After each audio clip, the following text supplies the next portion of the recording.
Yes, विद्वान council को सुना गया। पाई, चयन समिति की बैठक की जा सकती है, किंतु वह संकल्प अगले आदेश दिए जाने तक प्रकाशित नहीं किया जा सकता। पाई, उस आदेश की प्रमाणित प्रतिलिपि प्रायिक प्रभार संदत किए जाने पर पक्षकारों को दी जा सकती है। पाई, पैरा, इस प्रकार यह स्पष्ट है कि उक्त आदेश तीनों पक्षकारों के विद्वान काउंसिल की सुनवाई करने के पश्चात पारित किया गया। पाई, पैरा, 14 सितंबर 1984 को रिट याचिका को 17 सितंबर 1984 को सुने जाने का आदेश किया गया था और याची को इस बीच प्रत्युत्तर शपथ पत्र फाइल करने की अनुमति दी गई थी। पाई, 14 सितंबर 1984 को यह भी आदेश दिया गया था कि कार्य परिषद की बैठक जो 16 और 17 सितंबर 1984 को होनी निश्चित थी, उन तारीखों को हो सकती है और चयन समिति की सिफारिशों पर विचार कर सकती है, किंतु वह अपने विनिश्चयों को अगले आदेश किए जाने तक प्रकाशित नहीं करेगी। पाई, यह आदेश भी दोनों पक्षकारों के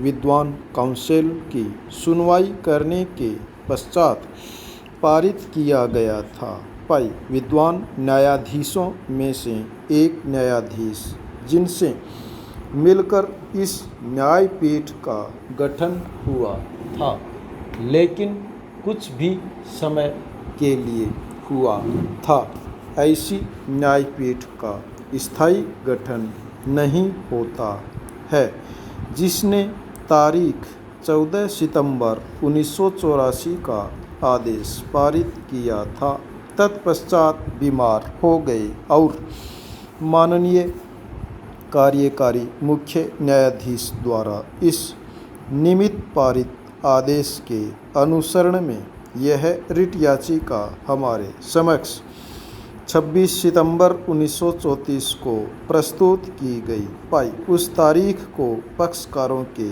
विद्वान काउंसिल की सहमति से इसे ग्रहण के लिए 27 सितंबर 1984 की प्रस्तुत करने का आदेश किया गया था। पाई, 27 सितंबर 1984 को पक्षकारों के विद्वान काउंसिल ने यह इच्छा व्यक्त की कि इसमें अंतर्वलित विवाद की प्रकृति को देखते हुए रिट याचिका को सुना जा सकता है और ग्रहण के प्रक्रम पर ही इसका अंतिम रूप से विनिश्चय किया जा सकता है। पाई, हम एक निवेदन से सहमत हो गए और इसके पश्चात रिट याचिका पर कुछ सीमा तक दिनांक 27/9/1984 व 8 अक्टूबर 1984 तथा 9 अक्टूबर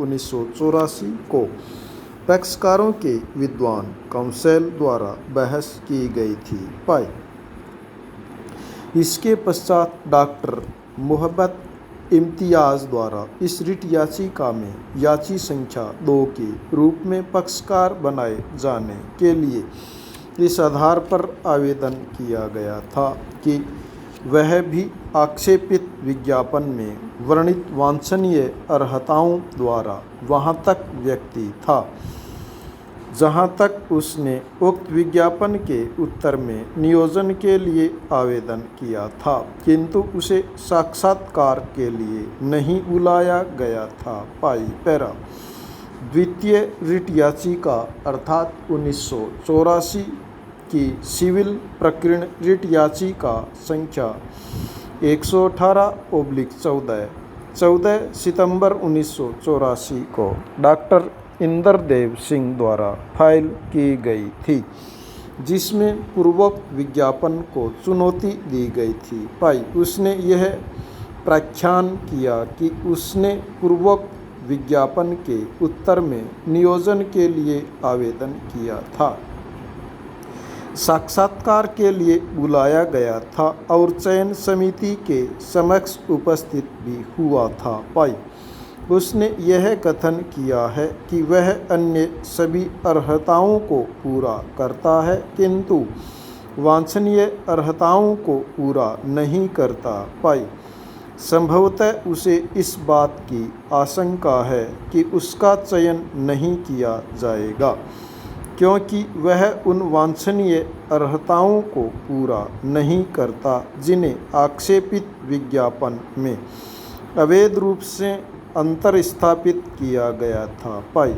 नरेंद्र नाथ सिरोठिया द्वारा फाइल की गई रिट याचिका के डॉक्टर मोहब्बत इब्तिहाज द्वारा पक्षकार बनाए जाने के लिए किया गया आवेदन तथा 1984 की सिविल प्रकरण रिट याचिका संख्या 118/14 भी उसी काउंसिल द्वारा फाइल की गई है जिसने नरेंद्र नाथ सिरोठिया की ओर से रिट याचिका फाइल की थी। पाई पैरा जैसा कि ऊपर देखा गया है 1984 की सिविल प्रकरण रिट याचिका संख्या 193/85 24 अगस्त 1984 को फाइल की गई थी। पाई यह याचिका की प्रतिलिपि की तामील विश्वविद्यालय की ओर से विद्वान काउंसिल को करने के पश्चात फाइल की गई थी। पाई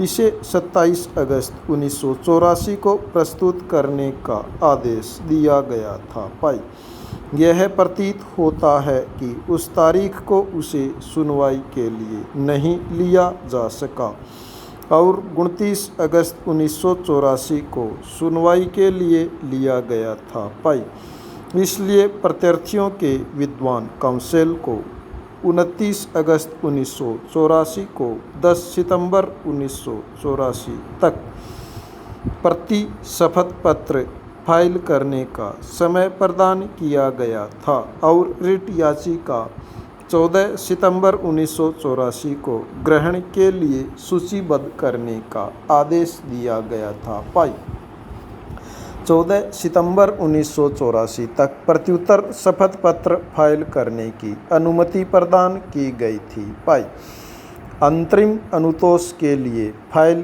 किए गए आवेदन पर जो कि रिट याचिका के साथ फाइल किया गया था इस न्यायालय के खंड न्यायपीठ द्वारा 29 अगस्त 1984 को एक आदेश पारित किया गया था जो निम्नलिखित आशय का था। पाई पैरा विद्वान काउंसिल ने एक तकनीकी अभिवाक पर भी बल दिया और यह निवेदन किया गया था कि चूंकि याची को विश्वविद्यालय के कुलाध्यक्ष अर्थात भारत के राष्ट्रपति को अभ्यावेदन करने का अनुकल्पिक उपचार प्राप्त था जैसा कि काशी हिंदू विश्वविद्यालय अधिनियम 1915 जिसे इसमें इसके पश्चात अधिनियम कहा गया है कि धारा 5(7) द्वारा अनुज्ञात है, इसलिए रिट याचिका चलने योग्य नहीं थी। पाई